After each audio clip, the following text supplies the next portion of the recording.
Hi, I'm Dr. Stacy Worley, and thanks for joining us for a Let's Talk discussion for my Brother's Keeper virtual relaunch. We have some great facilitators on storing for us today. I'd like to present them to you. First, we have Dr. Julius Beckham. He is the Assistant Director of Special Services at Huber Heights City Schools. We have Mr. Mandela Brown. He's a mental health advocate, and he is a senior at University of Cincinnati.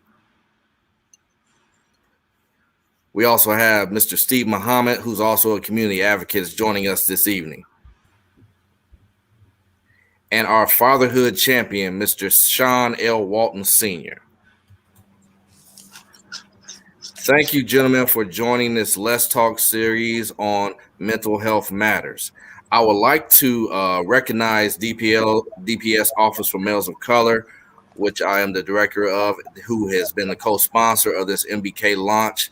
And we want to just kick it off right now with this question I want to throw out to you, gentlemen, and just have at it. How do we, as Black men, have a discussion with our young men to let them know it's okay to not be okay?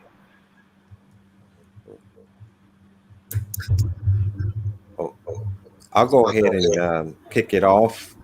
I think when we're talking about this day and time, we definitely want to be able to begin to open up the conversation. First, let me begin in the name of Allah, the Beneficent, the Merciful, and greet all of you in the greeting words of peace.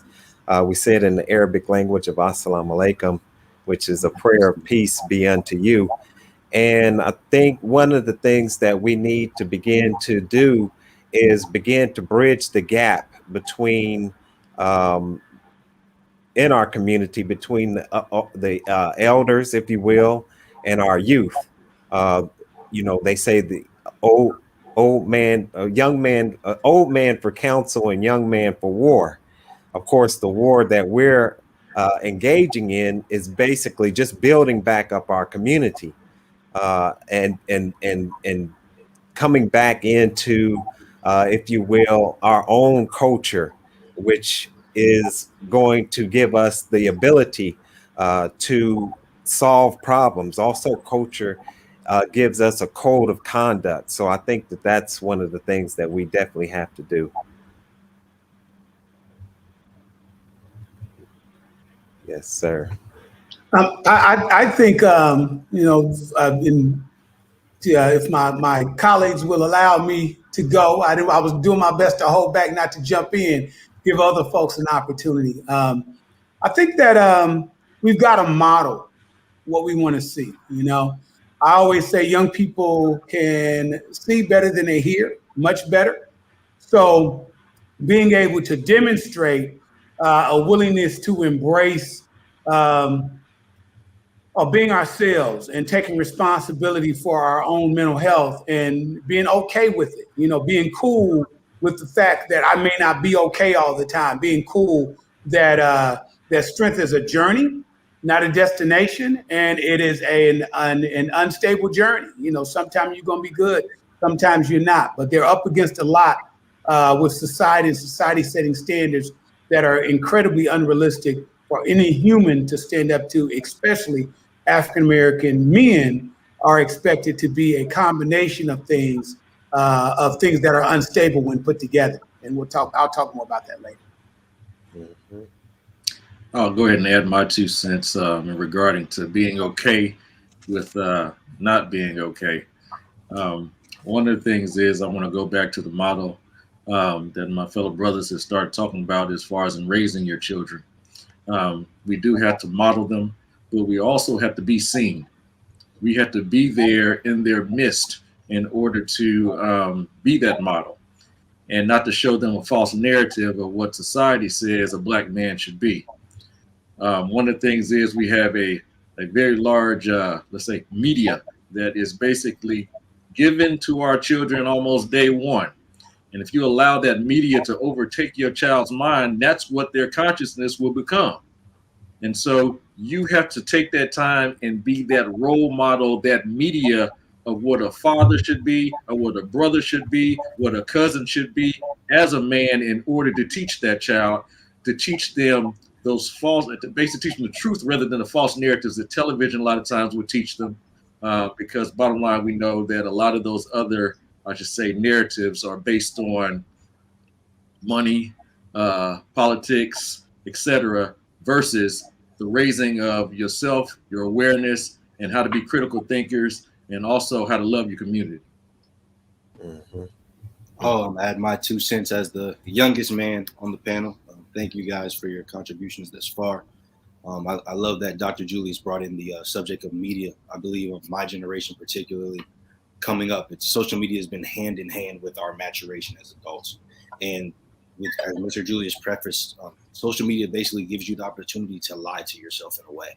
It allows you the opportunity to not be in tune with your own emotions. You can escape the realities of life within social media, but within that as well comes the pressures that come with social media.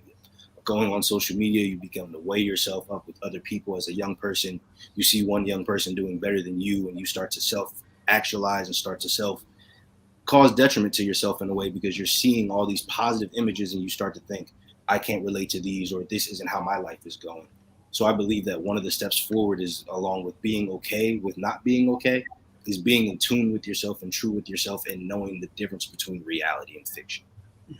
Mm-hmm. I guess. Yes, sir. I would like to add. I would like to ask this question: what do you see are some of the barriers to getting the mental health care for our young boys and young men? As a psychologist, we have a stereotype which a lot of us believe, and also we've been raised in our culture as well. It's a saying in the Black community: what goes in the house stays in the house. A lot of us have known this, been raised this, and been taught this. And for a while, to tell you the truth, it works under certain circumstances. When we had a support system, when your grandmother was there, your cousins was there, you could share that information internally and get wise counsel. But the issue is that the family dynamics has changed. You're not always in reach of a support system because we moved out to the suburbs or something else. And so you must try to seek help when you can't help yourself. And in many times, I should say, some things have changed. As myself, I'm a psychologist. We now have people in roles that look like us, have been in our shoes before, and could give us counsel towards our ethnicity. And so in some ways, a lot of times we have to think back and crush those myths that were in the past because they don't hold to the present that we currently live in. We got to learn in different ways in order to help ourselves that is safe for ourselves and also makes us grow. Yeah, I completely agree with that. And giving our, we have to, truly make ourselves available. And it's okay if you live somewhere else, but you better do something around the young people who are struggling most. Because I always say, that's with anything. That's with parent teachers associations, all that. We look at schools that are underperforming. We look at, young people who are not reaching out for mental health. Well, the reality is that the healthiest people, and money doesn't always equate health, but there's certain stressors that add to, lack of mental wellness, right? There's stressors involved. So most of the folks who have alleviated some of those stressors, that involves getting gone, right? Getting out. And I'm not knocking that, but when you're away and when you don't live in those areas, that's why I promote mentoring, right? I'm not only the fatherhood champion, I'm the mentor guy, right? Advocate and mentoring big time. To me, they go hand in hand, and we have to make certain that we're available, because one of the things, and we'll talk about, perhaps suicide and that sort of thing, but one of the interventions that improve all of the risk factors is having an adult outside of just your family unit to talk to. Like Dr. Beckham said, they used to live next door. They may not live next door anymore.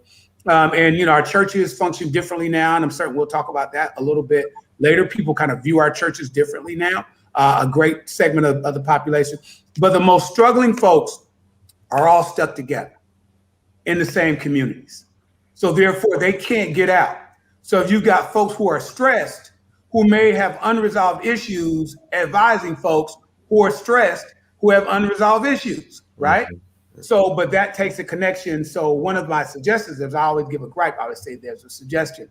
Look for a local mentoring program. The Montgomery County Mentoring Collaborative or Mentoring Collaborative of Montgomery County, as rebranded a few years back, can connect you with a program where you can actually step up and be that listening ear for a young person. So that's one of the suggestions that where we can become more reachable.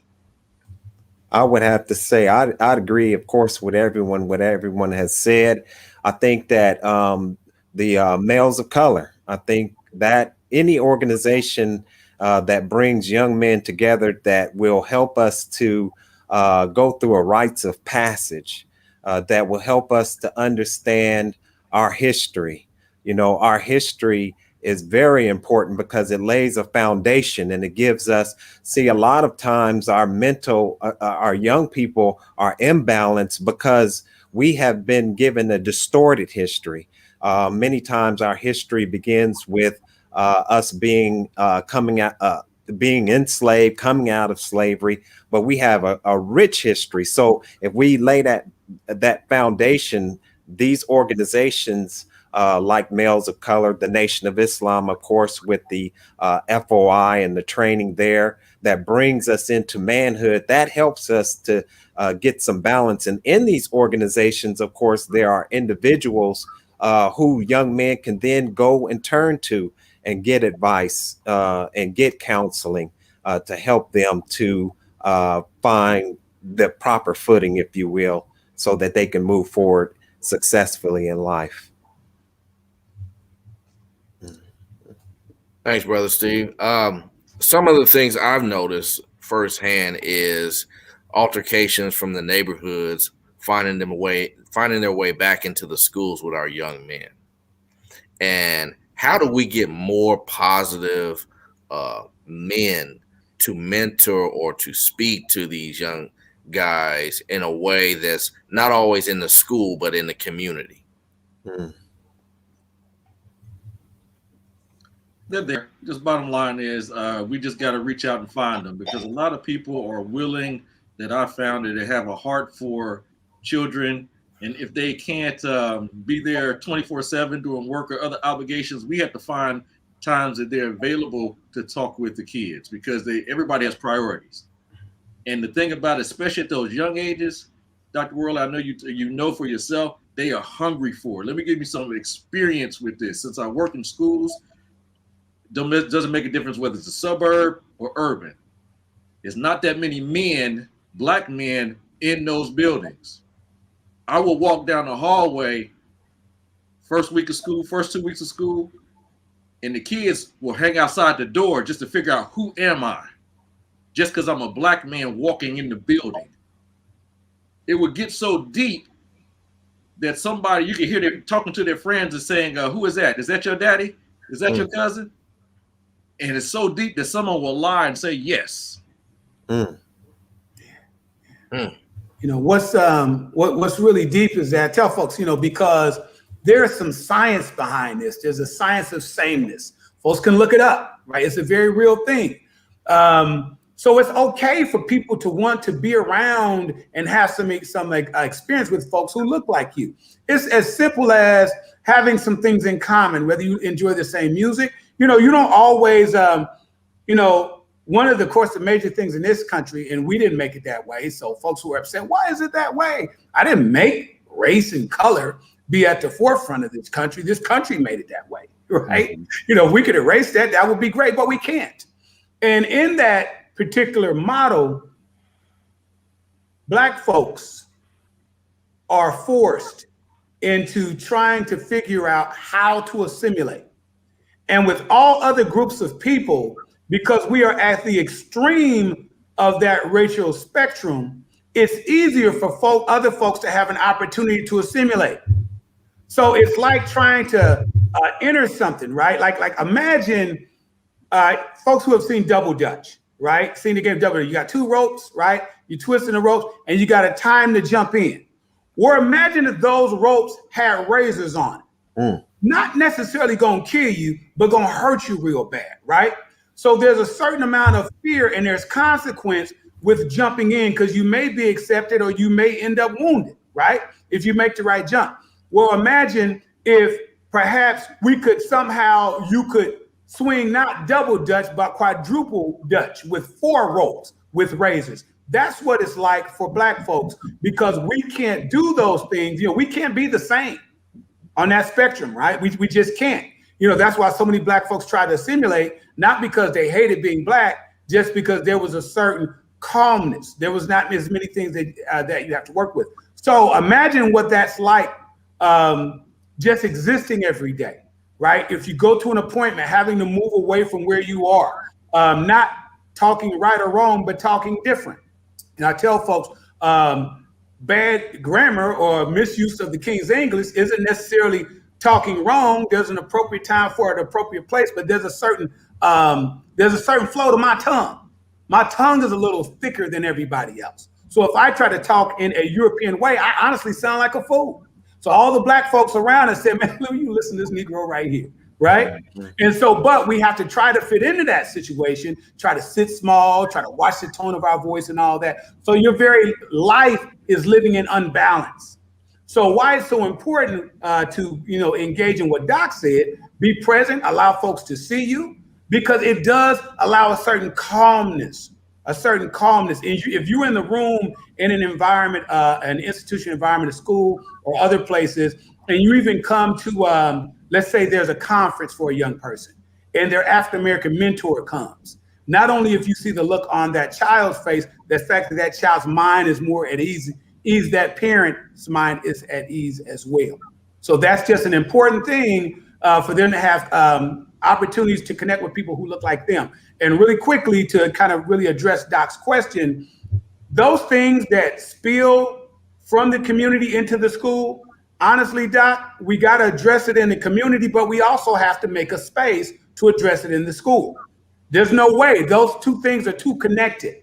Our young people spend more present hours in school than they often do in one place in their community. So we have to find a way to set up healing environments. First, acknowledgement that there are struggles, acknowledgement that there's violence and a value for human life, but set up literal ceremonies, literal convocations, those things that are intentional and consistent and timed, where our young people can know if there's a violent event, then there's going to be some folks from the community who will respond in conjunction and by authorization of the school to work and start to heal.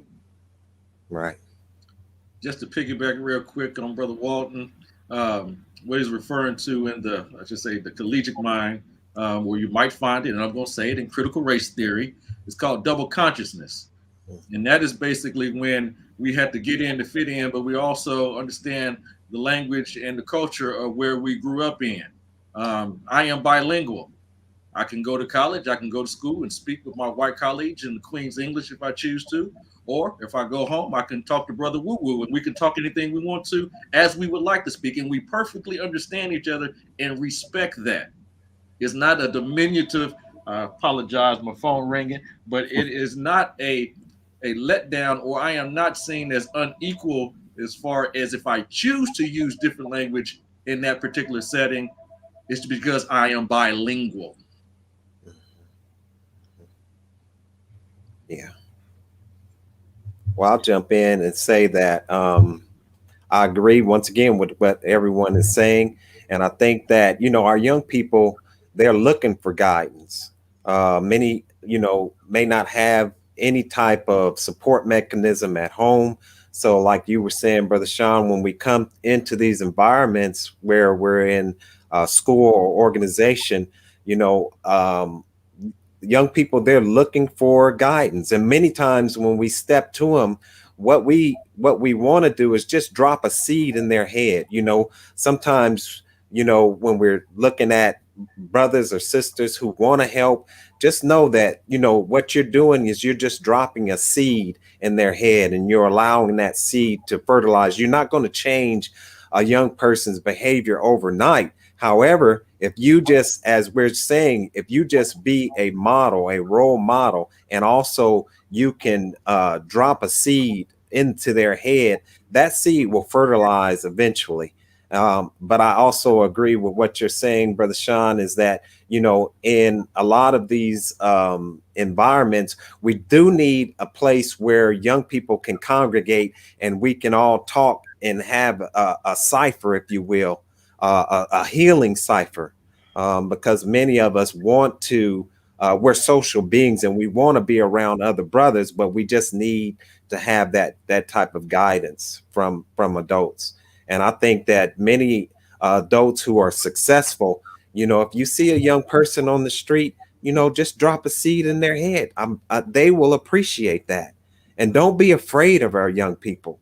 Our young people, many times we even buy into the propaganda that our young people are violent by nature, and they're not violent by nature. They're just looking for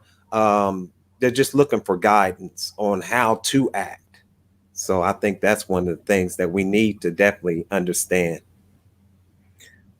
Brother Steve, I think you hit on something. We do focus on the fact that a lot of people are scared of our young people. And I think that's why a lot of times we make the excuse we don't have time for them. Right. I believe all these gentlemen, with the exception of Mr. Brown, were growing up in a time where you always found an elder black man or your grandfather or your uncle who was going to make time for you. He was going to come up to the school. He was going to go to your activity outside of the school. But we have gotten so consumed with what we hear on the TV or social media, what these kids are doing, we don't even want to fool with them. And we got to change that dialogue. That's right. That's right. Yeah, like you say, I think each one teach one. If we each one teach one, if we adopt the old school, one of the things that we have to do as a people is we have to regain our own culture. They say it takes a village to raise a child. That comes from our culture. That doesn't come from Hillary Clinton. That comes from us, and what does that mean? It takes a village. That means that, if we can begin to embrace our own culture, then what we begin to do is we begin to set up an atmosphere within our neighborhoods, within our culture, an atmosphere that this behavior is wrong and this behavior is right. You know what I mean? So this is where I think there's a breakdown, because within our culture, which we really don't really have a solidified culture, a black culture, as many of us are saying, many of our young people are influenced outside of our community. They're influenced by the music, which is really the message in the music is being really dictated by external forces. You know what I mean? The television programs, Love and Hip Hop, and all of these type of programs. These are all programs. That's what they're called too. Programs. They're trying to program our children to act in a particular way, a self-destructive way.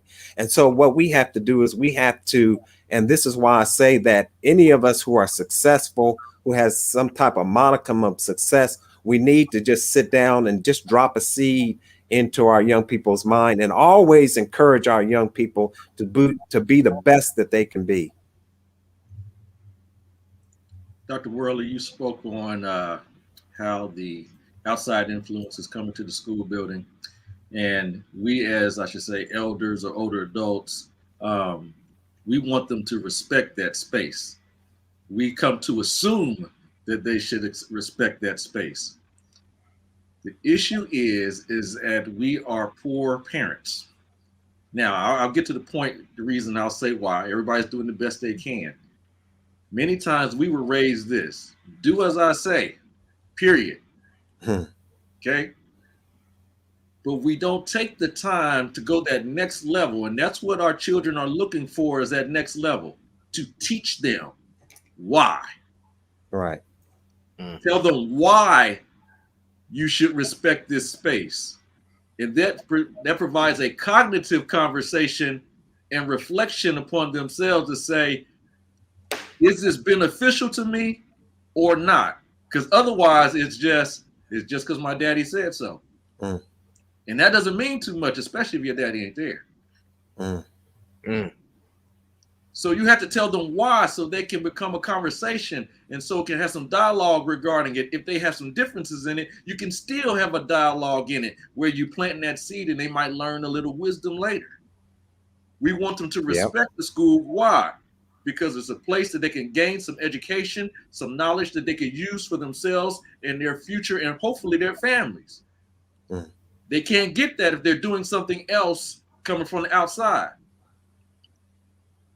Not just because it's a school building, just do it because I said so.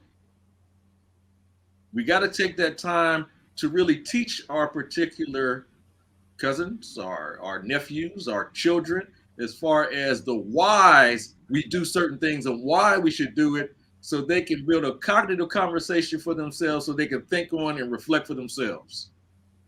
That's right.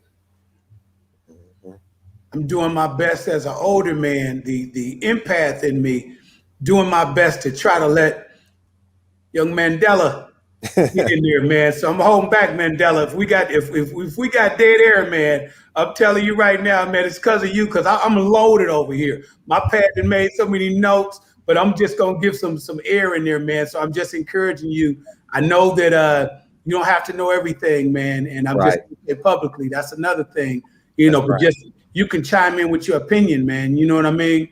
And I appreciate the respect. But I'm a hold back, and but you better go, man, because old school Unc over here chomping at the bit, man. I'm ready.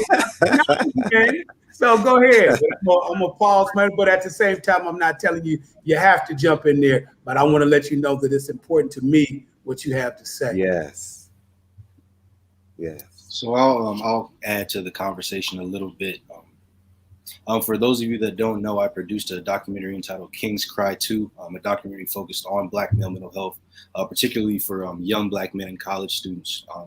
And through my production, the one thing I learned throughout the piece was that images are extremely important. That's right. Images are probably the most important thing as a child that you can latch on to. You guys talked about it before, just the fact that you see another Black man in the room, it just gives you a sense of peace. As a young man myself, I unfortunately grew up in Centerville. Wasn't that many Black people out there growing up. Going to high school, there was particularly a guy named Mr. Shelton who worked with the special needs kids at the school. Talked to Mr. Shelton every morning because he was the only Black man that was wearing a tie that came to the school every day. And every time I would see him in the morning, he'd be like, "Hey, Black man," and he would pull me to the side, and we would have great dialogue about anything: sports, girls, life, faith, anything you can think of. And just to be able to decompress and feel like I was at home when I'm at school surrounded by white people all day, to have that relationship with him, to be able to feel comfortable, to be able to feel like I was being heard, to be able to feel like I could pull him aside when something happened in class, it was just amazing for me. So just to add to the conversation, images are very important for these young Black men. You have to be where they are. And like Dr. Julia said, you also have to give them the whys as well. Our generation is the very instant gratification generation. They want to have that instant information at their fingertips because that's what we have right here. So you have to give them that why. You have to explain the reasons for what you're doing. Because to be frank, our generation is very bent on, if it doesn't benefit me, I'm not going to give time to it. So we have to be able to take the time with these young men to explain to them the reasons why we're doing the things that we're doing, for sure. Beautiful. I love it. Not only add in to roll with y'all on that, on images that are there, but very open. I tend to smile. One of the things is that our young people have been incentivized and taught, and I'll say that a few times during our conversation, they've been taught and incentivized to build walls around themselves. Right. And being an outcast or isolated is toxic to mental health, to mental wellness. It's toxic. So on one hand, I'm incentivized to look mean. They took our whole smile. Literally took our whole smile. And that wasn't, well, that's just y'all culture. That's not our culture. That was incentivized through a music industry that would give record deals to guys who would rock gangster versus poor righteous teachers or even X-Clan, right? You can rock a gangster, you can rock, you're gonna shoot somebody up, but them brothers that was talking about walking through the jungle with my big black boots and wearing them African medallions and them kufis and all that, right? Who were aggressive in that way, that was put down. That wasn't promoted. They say people weren't buying that. No, that's not true. People buy what you market. That's the bottom line. We follow what the industries are. And our young people have been incentivized, truly incentivized, to create this grim look, right? You know, I would take pictures of young people. I'm like, okay, fellas, they'll be over there laughing, having fun. I'll be like, hey, fellas, let me snap this picture. Immediately they go for they will snatch them. They didn't took our whole smile. How great. Do you know the science behind what a smile does for you? Right. We just let them know that it was okay to smile, right? That's why I still smile, you know, everything, need braces and all that, I'm still gonna smile, right? Because when I model that and when I smile at the young men, and there's something about it, even as adult men, older men, we tend to take on some of what young people have. Like, we need to lead more and be more confident in ourselves. You know, right. How you young men doing? You know, man, come on, man, 86 that, you know, literally. You know, crawl up a smile. You might find that it make you feel that actually makes you feel better, because one of those things, a smile is inviting. You know, right. I would say it to young people sometimes. Hey man, don't let the world steal your smile, man. Yeah, I used to joke with them and I always say, hey, look, you know, we practiced our smiles growing up, man. We'd be in the mirror trying to see if we get that little dimple from the side and all that, man. We literally practiced our smile. That's how important it was. But I explained to them the why. Like, right. This is why, and this is what it does for people. So part of that modeling is being available, but also giving a smile. You know, speaking of, even if you firm, if you say, how you young men doing? You know, appreciate you young brothers. I do this a lot. I just do that when I go past. Man, they know what that mean. They could feel that. It's not always what you say. Sometimes it's what you do. When I come through the school, I'm doing this to the little ones. I'm hitting them with a thumbs up and a smile. I'm like, give them a little wink, right? When I come through the rest of them, what's up, man? Y'all doing all right? You sure? Right? And then, oh man, this guy's smiling. So that's one thing bringing it to us, because they've been incentivized to build walls around them through their image. So they've been incentivized to give this scary image, and it's worked. Unfortunately, their marketing has been the best marketing ever, because, you know, we're afraid of them at times, right? So part of that why, and educating them on, you know, kind of how that industry works. But it can't be healthy to have balance to, on one hand, be incentivized to be wealthy, to be marketable, to be liked, to even have young ladies like you, if you got this edge to you, right? So I have to live my life where I fake like a thug, right, like a gangster, fake like I'm cool, but don't go to jail, don't get killed, don't sell no dope. I gotta act like a dope dealer, but don't really be a dope dealer. But then in my own culture, be put down because I'm not really a dope dealer, and I'm just pretending like, come on, man. Right. Even as I'm saying it, we confuse just thinking about it. You know, we have to smooth out that, and we have to be courageous enough to what they call name the names, and tell young people that you're not just jacked up, man. You know, right. There's some people who laid this thing in work, and a lot of them have been big companies, the big record labels, decided that gangster rap, the most toxic things ever for our community, was going to put out there, and our young people are soaking up those toxins all the time. And if I can veggie back on that, what you're saying, Brother Sean, is you're absolutely right. One of the things that we definitely don't want to do when we come around our young people is we don't want to change. We don't want to lower ourselves to where they're at. We want to keep our composure to where we're at. So because they're looking in truth, they're looking up to us. One of the reasons why why young people are they have that mean mug look, and they act and they seem to be very angry, is in all actuality is because they're scared. They are uncertain of the environment that they're in, so they're on hyper alert. So one of the things that we want to do is that we just want to just be ourselves, you know. So when we approach our young people, one of the things we have to understand is that they are not they are not what these images portray them to be. They're actually very scared, and they're looking for guidance. So one of the things that we definitely have to do when we're speaking to our young people is we have to as you're saying, speak, you know, with some confidence to them, but also we have to be very, very patient with our young people. We can't be impatient with them. We see their behavior, yes, and their behavior will change the more that we drop seeds on them and show them that, look, It's okay to be you. It's okay to be an intelligent Black man.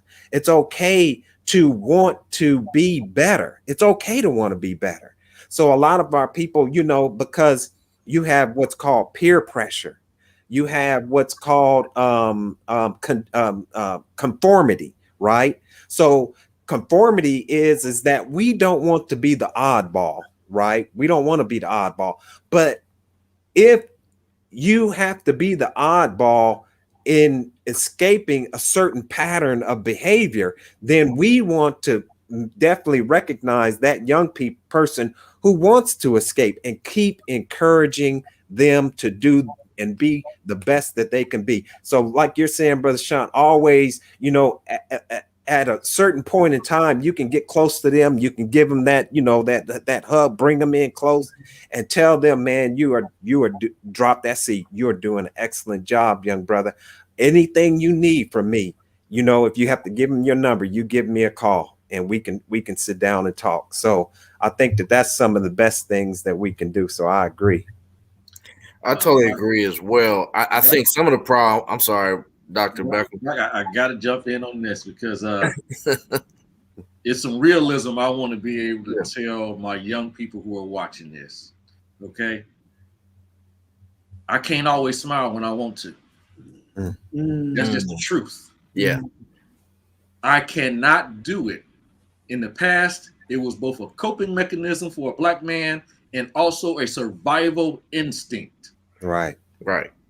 But I don't want my young men to take it as step and fetch it. Okay? I don't want them to take it like that. You have to learn when and where and what environments you can use your smile as a Trojan horse. Okay?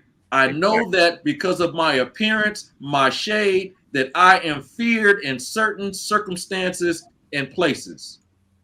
So therefore, I can't show my true anger the way I would like to. That would be me. I got to rein myself in. That's self-discipline. In which sometimes I might have to show a smile when I'm not happy whatsoever. But this is the key.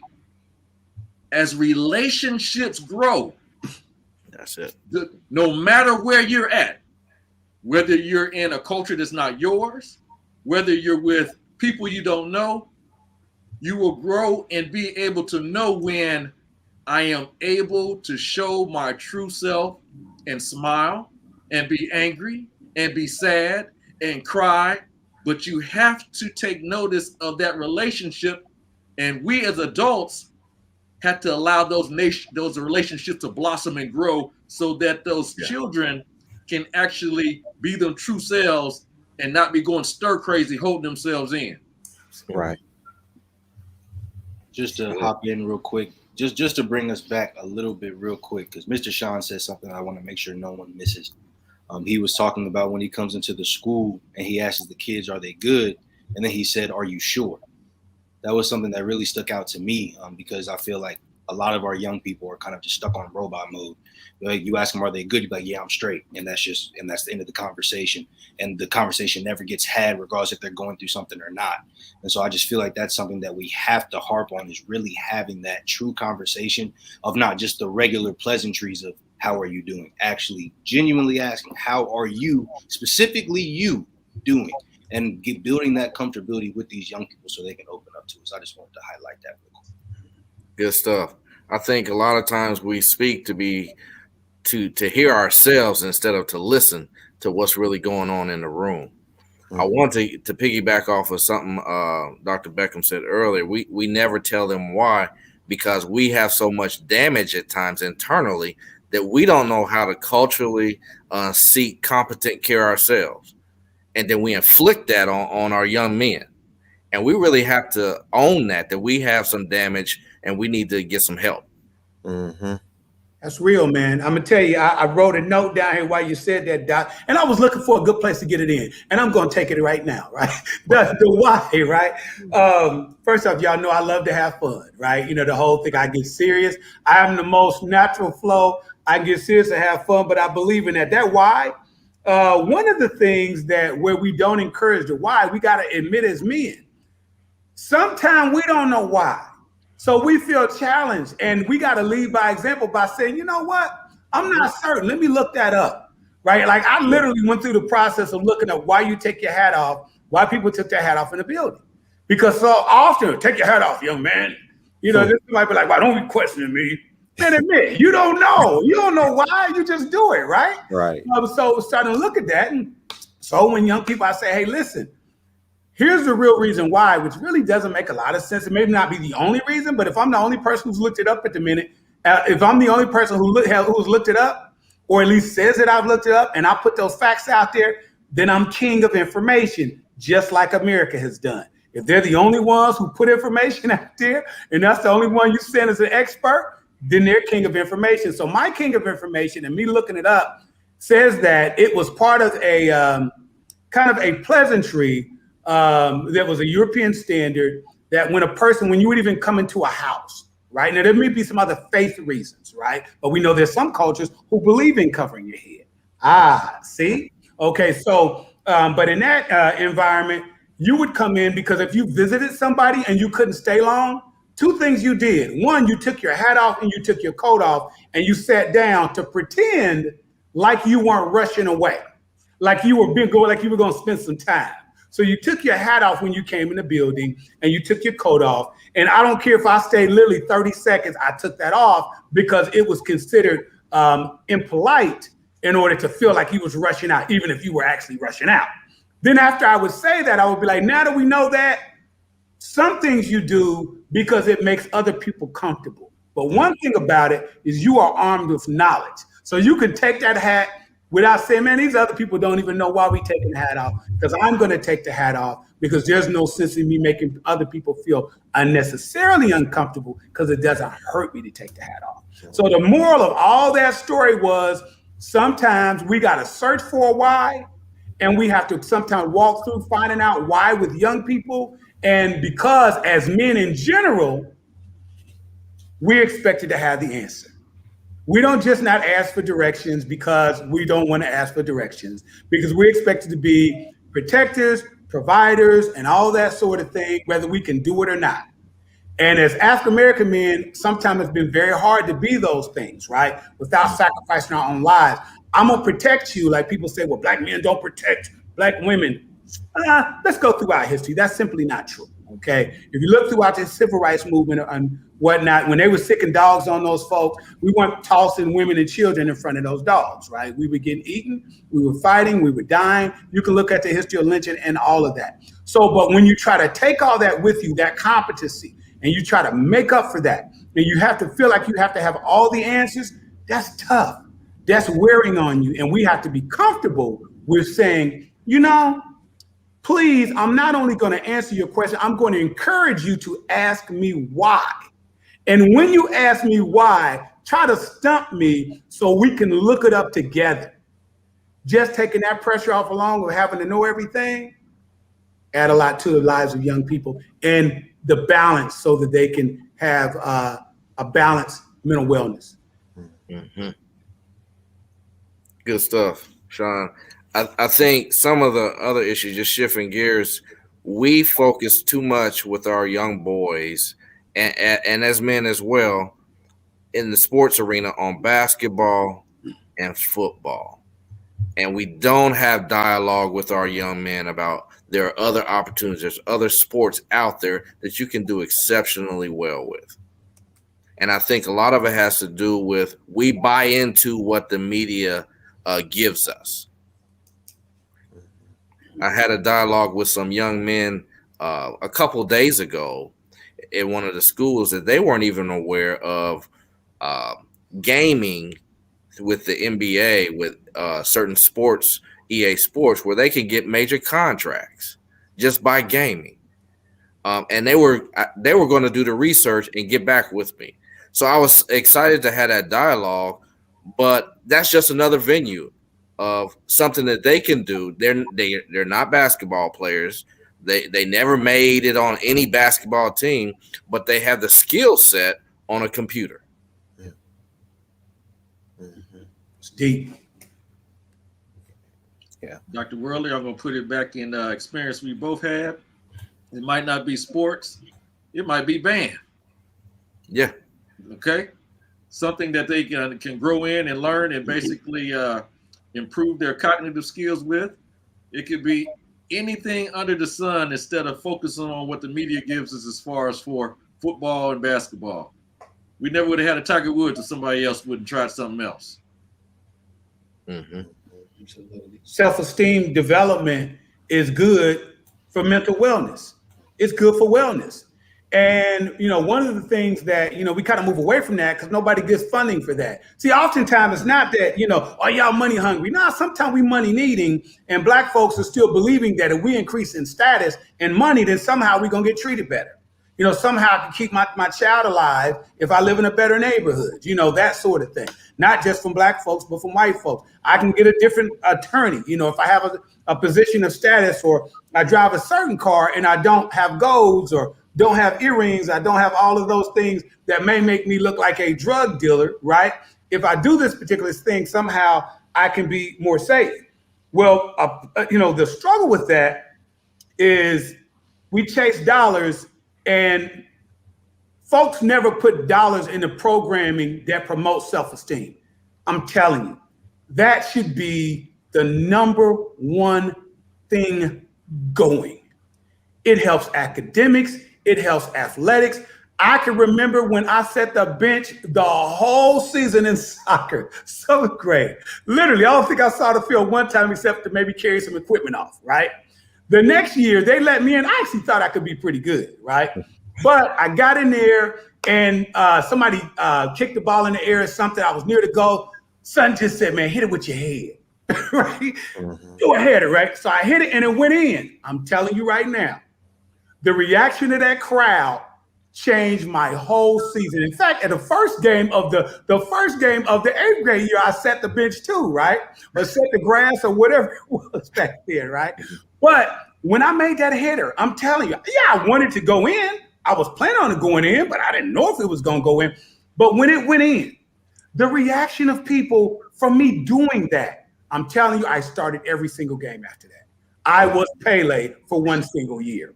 Took a year off, it went away immediately. But for that one single year, just the roar of people, right? Me feeling good about that.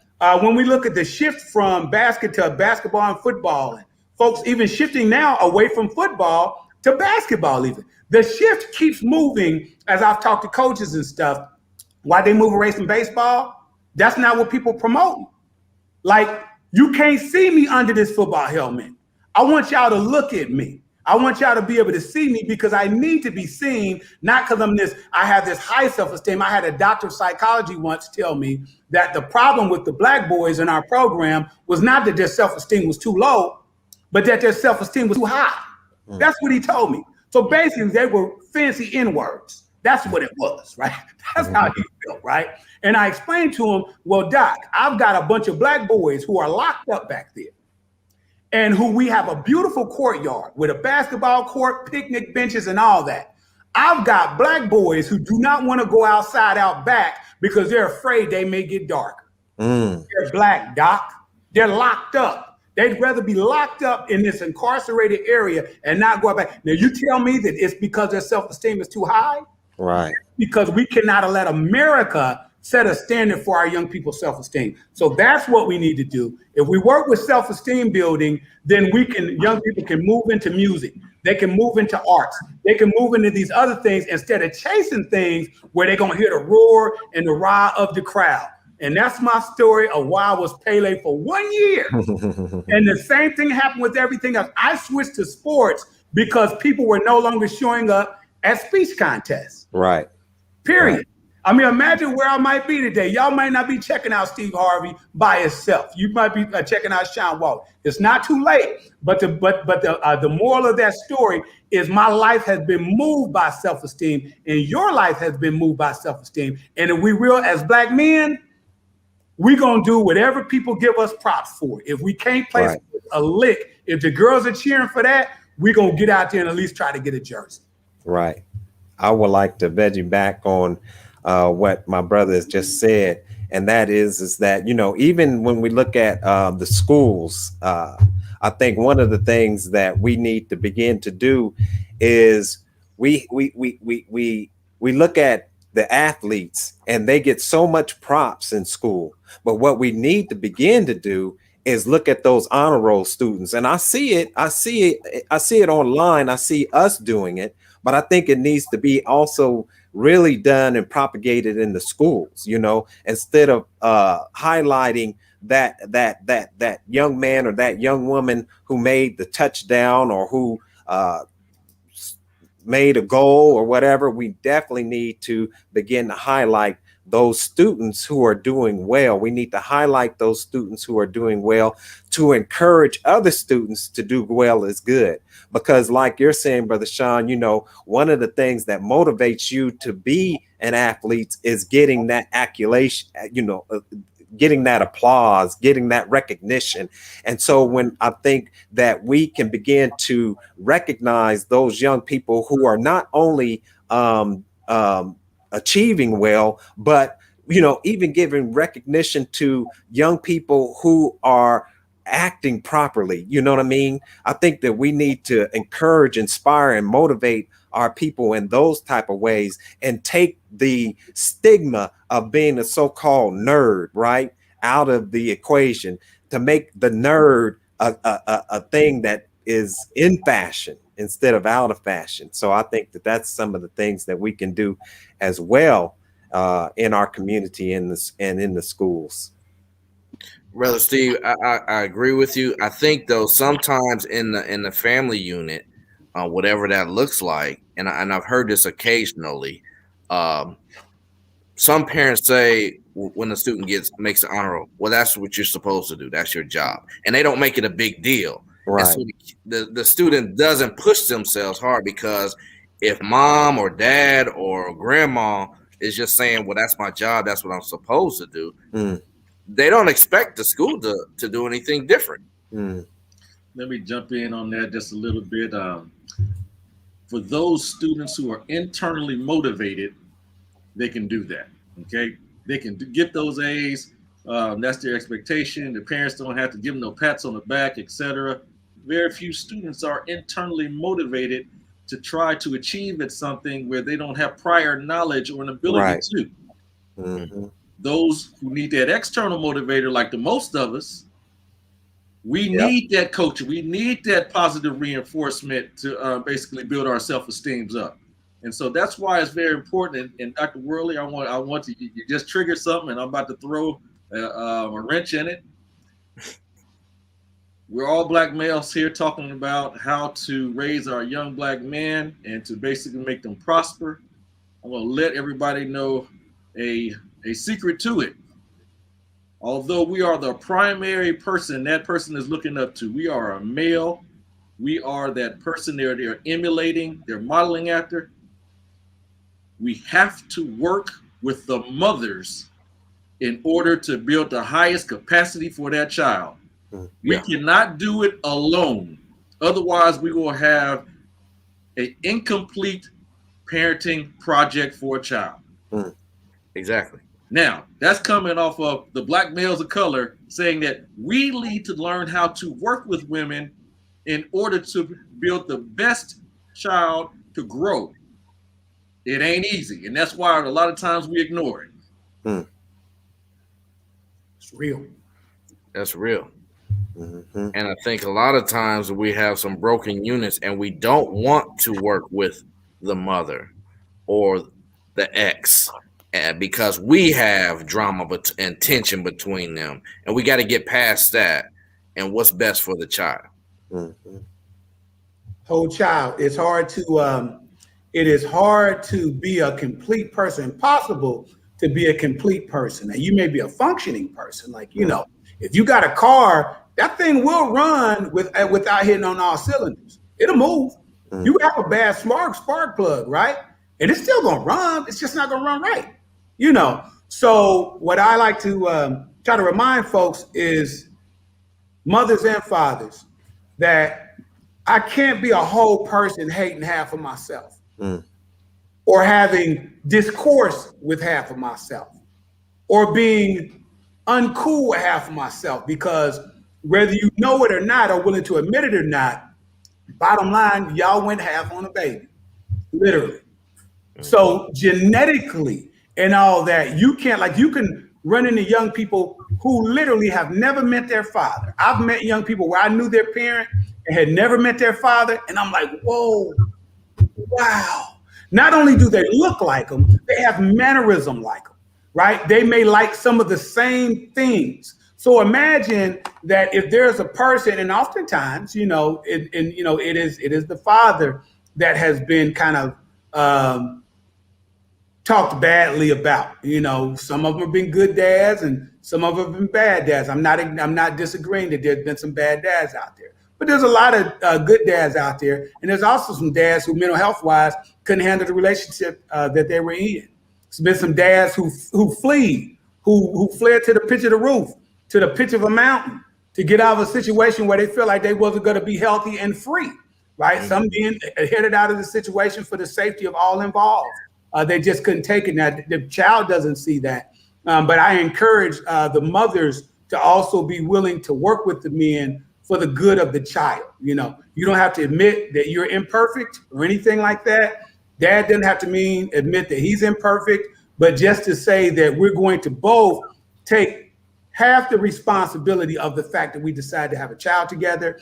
And are we going to do everything in our power to make certain that we come up with some agreement, not based upon how we feel. That's what books are important. Dr. Naim Akbar, right? Mm-hmm. Well, I think we got something in the chat there. Dr. Naim Akbar, Juwan the Kinjufu. Just go ahead and look up a few of those things. The conspiracy to destroy Black boys and things like that. Oftentimes I tell some of the ladies and the men, because oftentimes men, we've been indoctrinated with stinking thinking, right? Stuff that basically is deceased thinking that does not produce life for us, but we take that because we've been taught it. Well, the way that y'all can get rid of some of y'all arguments and debates, read something together. Right. Man, woman, father, mom, whether y'all read the same book and discuss the science and the research and relevant research. We've got Black authors, another book written by a white guy, but it is incredibly complete, called The Boy Crisis by Dr. Warren Farrell, called The Boy Crisis. It talks about boys not having purpose right now.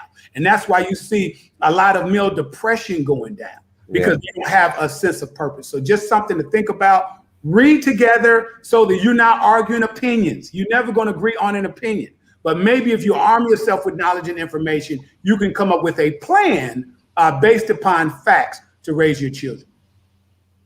Yeah. If I could jump in, I definitely agree with what brother's saying. I think, and I got that book, of course, I'll hold it up, The Conspiracy to Destroy Black Boys. Also, an author that I would ask people to look into is the late, great Dr. Amos Wilson. He did a number of powerful books. Here's one called Understanding Black Adolescent Male Violence.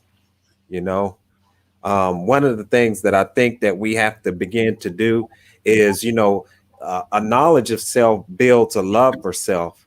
A knowledge of self gives us perspective, and it gives us context to our behavior. So sometimes when we talk about, bad dads or bad moms, really they're not bad.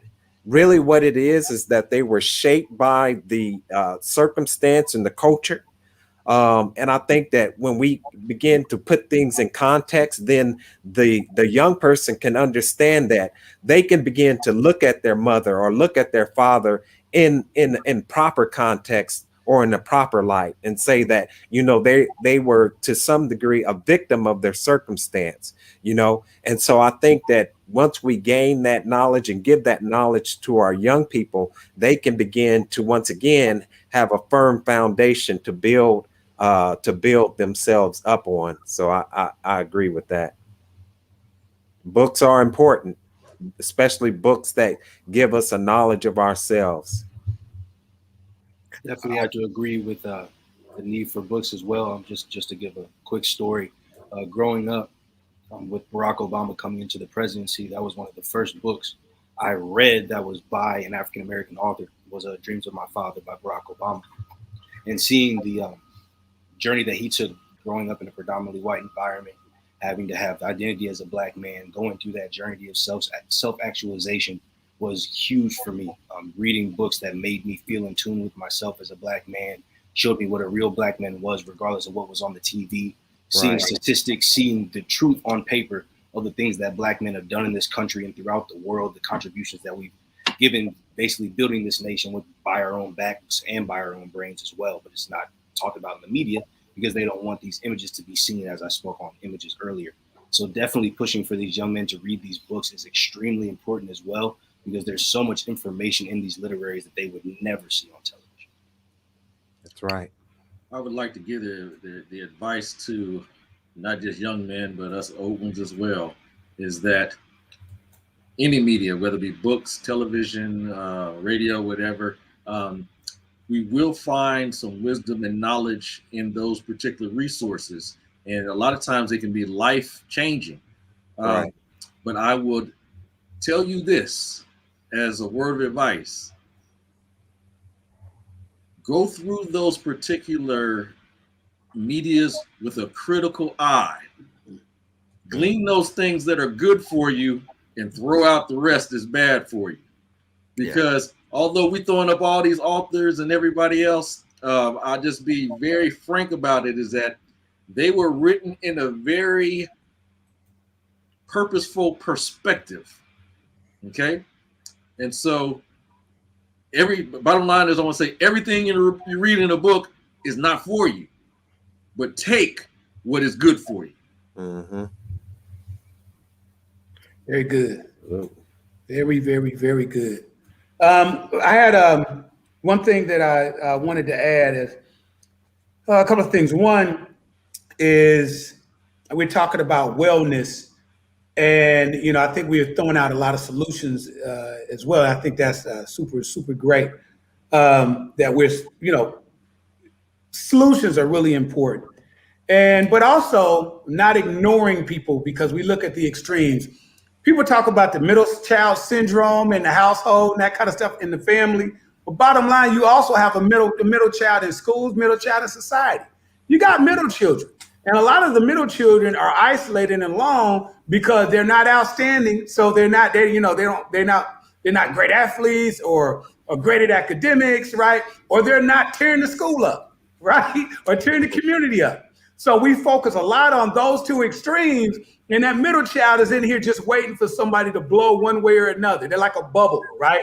Depending on what environment blows the most, that's where they're going, because we all have a need to belong. So I just say, as we focus some of our attention, make certain that we, just continue to, like Doc said, one is tell you everything. I'm not moved by a lot of information, because a lot of things people tell us about ourselves after studying us, but we already knew that stuff. So they'll twist and turn that information to fit their narrative, whatever narrative that is. But whatever method you use, whether it's reading, you got YouTube, and I always say, look at the sources, look at people who pay for certain studies.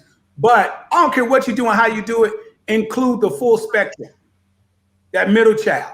Our whole society has a middle child in it, right? The school has a middle child. So consider the middle child in our environments, and are they doing well? Because oftentimes we do know that young people can be high performers and really be suffering mental health wise. We know that because there's a certain stress to being a high performer, right? You've gotten sometimes so much praise for being a high performer, to come down off of that thing is like, oh, I would have did better not to be successful.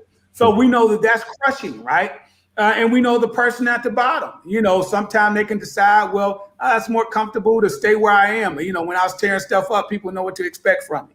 I can't promise that I can stop tearing stuff up consistently, right? So go stay down there and continue to stay true to what I think is myself. But just don't forget about that young person in the middle, that feeling of isolation, of having kind of no purpose,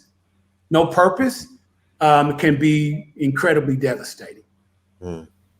And as we wrap up, I encourage everyone to read something and then, you know, throw it out. But I also want to encourage everybody to write, do some self-reflection, do some journaling so you can go back and learn a little bit more about yourself, where you were last month and where you are at the end of this week. I encourage all you brothers to keep doing what you're doing as we are propelling and bringing our Black brothers and even our sisters together.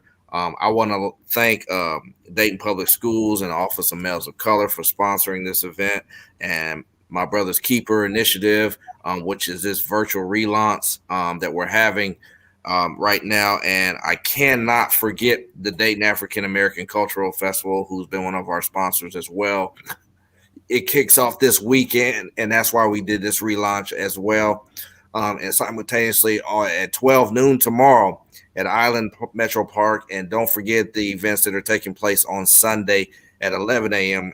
till 6 p.m. at Island Metro Park as well, which is 101 East Helena Street. Thank you, gentlemen. Thank you, Dr. Beckham. Thank you, Mr. Brown. Thank you, Mr. Walton and Mr. Muhammad, for joining us as we continue to have these Let's Talk Mental Matters series throughout the rest of this year, and doing more things for my Brother's Keeper Initiative in the Dayton community. Thank you to all our viewers for timing in with us today, and just stay connected with us, and we will share the next upcoming events. All right. Thank you, brothers. Appreciate it. All right. Thank you.